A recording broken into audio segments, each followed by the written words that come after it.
मेरो बच्चा मतिर हेर्दा पनि हेर्दैन, मसँग आँखा जुताउँदैन, मैले बोलाउँदाखेरि हेर्दैन, मसँगै खेल्दाखेरि उसले मतिर प्रतिक्रिया देखाउँदैन अथवा आई कन्ट्याक्टै गर्दैन। अब कसरी बढाउने होला? आउनुहोस्, आई कन्ट्याक्टलाई हामीले कसरी विस्तार गर्न सकिन्छ, कसरी थोरै थोरैबाट चाहिँ हामीले आई कन्ट्याक्ट लिन सकिन्छ त हाम्रो अटिजम भएका बालबालिकाहरूसँग सिकाउँ र बुझौँ है त।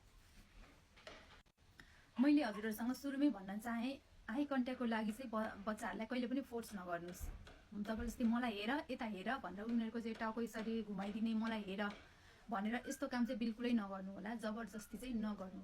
अब कसरी हामीले बिस्तारै चाहिँ उनीहरूलाई आई कन्ट्याक्ट गराउने त भनेर म हजुरहरूलाई टिप्स दिन्छु है त। नम्बर 1 मा छ बालबालिकाको रुचिबाट सुरु गर्ने।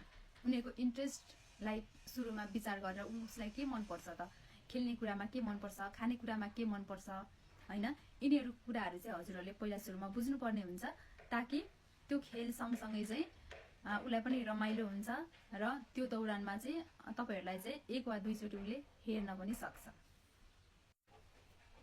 अर्को रहेको छ सानो सानो कुरामा पनि उनीहरूलाई प्रशंसा गर्नुहोस्, अथवा सानो सानो कुराहरू पनि गोल अचिभ गर्यो भने पनि हामीले चाहिँ के गर्नु पर्यो, प्रेज गर्नु पर्यो। वाउ, गुड जब, कस्तो राम्रोसँग गरेको भनेर चाहिँ म खुसी भएको चाहिँ व्यक्त चाहिँ आफ्नो बच्चालाई गरिदिनुहोस्, ताकि उसले फेरि फेरि पनि मैले त राम्रो काम गरेछु, मेरो मम्मी, मेरो टिचर, मेरो दिदी चाहिँ खुसी हुनुभयो मैले गरेको यो कामबाट भनेर चाहिँ उसलाई चाहिँ प्रेरित बनाउनको लागि चाहिँ हामीले सानो सानो उसले गरेको काममा पनि हामीले चाहिँ प्रेज गर्ने, प्रशंसा गरिदिने। अब अर्को रहेको छ फेस टु फेस खेल खेल्नुहोस्। यो भनेको चाहिँ कस्तो भने हामीले उसको आम्ने सामने बसेर चाहिँ उनीहरूसँगै खेल्न पर्यो। जस्तै म त ठुलो छु, मेरो बच्चा सानो छ भने अब मैले उभिएर होइन, मैले पनि बच्चाकै हाइटमा बसेर चाहिँ फेस टु फेस चाहिँ हामीले खेल खेल्नु पर्यो, ताकि उसले झुकिएर होस् अथवा रमाइलो लागेर होस् हामीतिर हेर्न थाल्छ। त्यही भएर हामीले सिटिङ पोजिसन, हामीले खेल खेल्ने सिकाउने पोजिसन चाहिँ उसकै लेभलमा चाहिँ बसेर खेल्नुपर्छ, ताकि उसलाई हेर्न पनि सजिलो होस्, उसले हामी खुसी भएको पनि महसुस गर्नको लागि चाहिँ हामीले उसकै लेभलमा बसेर चाहिँ खेलहरू खेल्दिन पर्यो। अर्को रहेको छ वस्तु वा सामानलाई आँखाको स्तरमा राख्ने, आई लेभलमा राख्ने भनिन्छ क्या। हामीले खेल्ने कुरा त दिइरहेका छौँ, तर पनि यसरी ऊ तल छ भने हामीले यसरी माथिबाट यसरी राख्थ्यौँ भने चाहिँ उसलाई हेर्नको लागि पनि असहज भयो भने उसले त्यो कुरामा प्रतिक्रिया दिँदैन। तर हामीले उसको आई लेभलमा चाहिँ सामानहरू देखाउने, यो फलानु चिज हो, बिस्किट, चक्लेट भनेर ठ्याक्कै उसको आई लेभलमा चाहिँ हामीले सामानहरू राख्थ्यौँ भने उसले हेर्ने चान्स हुन्छ, प्रतिक्रिया दिने चान्सेस हुन्छ। त्यही भएर हामीले चाहिँ आई लेभलमा राखेर चाहिँ उसलाई सामानहरू दिने गर्नुपर्छ। अर्को रहेको छ नाम बोलाएपछि उसको ध्यान खिच्ने अथवा उसको ध्यान केन्द्रित गर्ने। जब हामीले नाम बोलाउँछौँ, जस्तै निर्भीक भनेपछि एकछिन हामीले पज हुने अनि उसले अलिकति प्रतिक्रिया दिने बित्तिकै हामीले चाहिँ रिवार्ड दिनुपर्छ। त्यो भयो भने चाहिँ नेक्स्ट टाइम पनि हामीले नाम बोलाउँदा उसले चाहिँ प्रतिक्रिया दिने हुन्छ। त्यही भएर हामीले रिवार्डलाई चाहिँ बिर्सन हुँदैन, भुल्न हुँदैन है।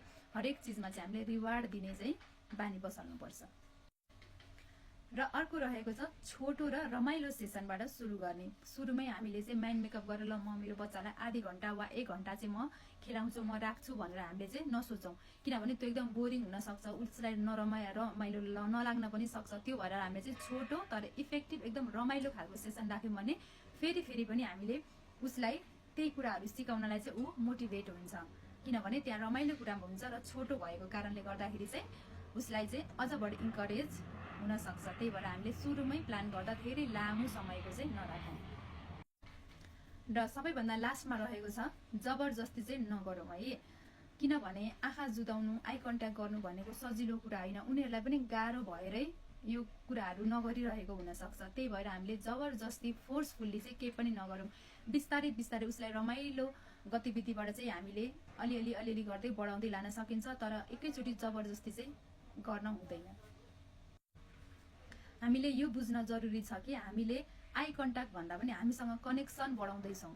जब हामीसँग राम्रो उसँग कनेक्सन हुन्छ, राम्रो पियरिङ हुन्छ, त्यसपछि बच्चाले बिस्तारै बिस्तारै हामीतिर हेर्ने, हामीलाई इन्टरेक्ट गर्ने हुन्छ। त्यही भएर चाहिँ हामीले जबरजस्ती नगरौँ र हाम्रो गोल भनेको उसँग कनेक्सन बढाउनु हो।